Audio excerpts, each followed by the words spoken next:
اللہ تعالیٰ نے اس جریج کی براءت ظاہر فرما دی تو لوگوں کو بڑی شرمندگی ہوئی کہ ہم نے بلا تحقیق اس کا عبادت خانہ بھی توڑا، اس کو بھی بدنام کیا۔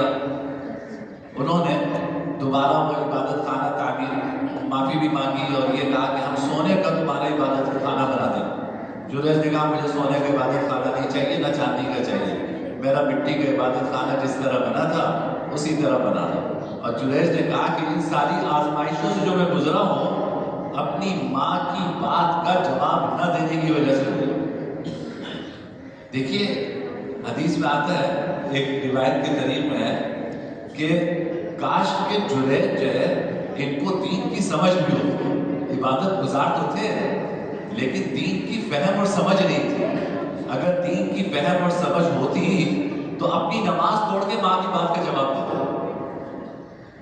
اسی لیے علماء نے لکھا کہ اگر نفل نماز آپ پڑھ رہے ہیں تو نفل نماز توڑیے اور ماں کی بات کا جواب دیجیے، باپ کی بات کا جواب دیجیے۔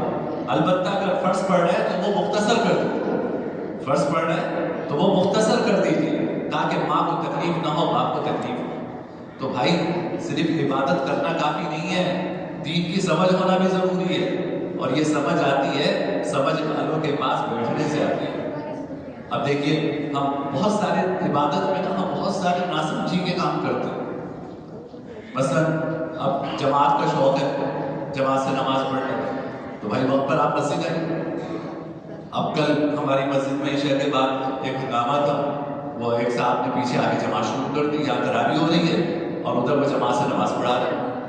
تو اول تو مسجد میں دوسری جماعت کرنا جائز نہیں ہے، اور اگر چلو آپ کو جماعت کا شوق بھی ہے تو آپ پیچھے بیسمنٹ میں جا کے نماز پڑھا لیں۔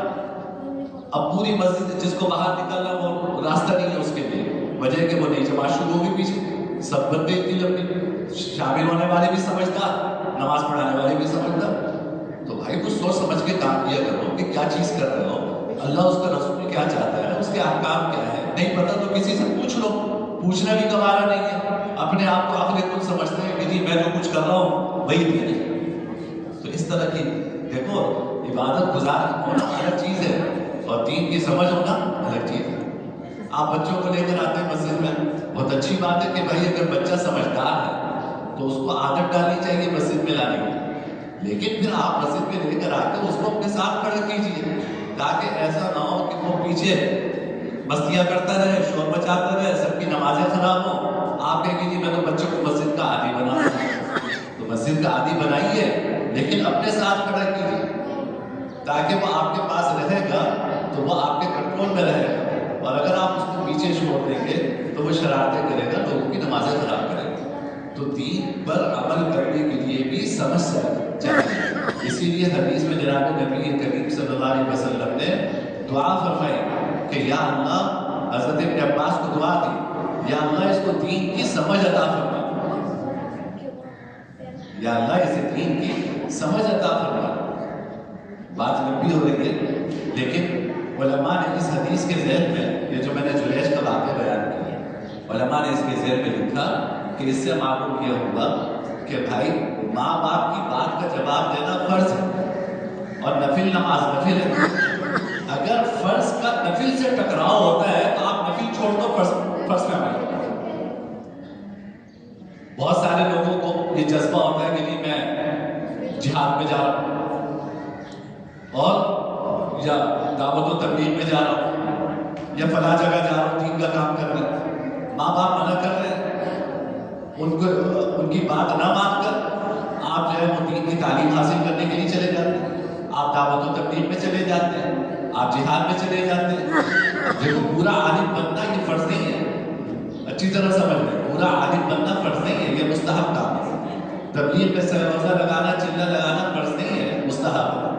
جہاد جب فرض عین نہ ہو تو ایک مستحب کام ہے، اور ماں باپ کی بات ماننا فرض ہے۔ تو اللہ جب دین کی سمجھ عطا فرماتے ہیں تو انسان ایسے ٹکراؤ کے موقع پر فیصلہ کرتا ہے کہ بھائی ایک طرف ماں باپ کہہ رہے ہیں ہماری خدمت کرو، اور دوسری طرف آپ کی یہ خواہش ہو رہی ہے کہ جی میں یہ دعوت کا کام کروں، میں عالم بننے کے لیے مدرسے میں چلا جاؤں۔ ماں باپ کی بات مانو اور عالم نہ بنو۔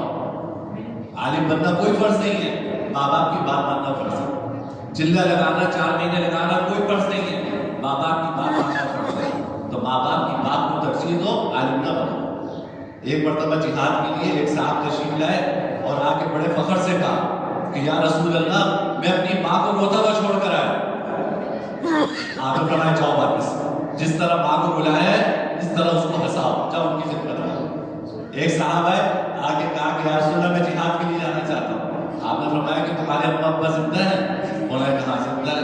فرمایا کہ فَفِيهِمَا فَجَاهِدْ, تمہارا جہاد یہ ہے کہ ماں باپ کی خدمت کرو, تمہارا جہاد یہ ہے کہ ماں باپ کی خدمت کرو. تو دیکھیے ان ساری باتوں سے اندازہ ہوتا ہے کہ ماں باپ کا شریعت نے کیا مقام رکھا ہے اور ان کی باتوں کا شریعت میں کیا مقام ہے.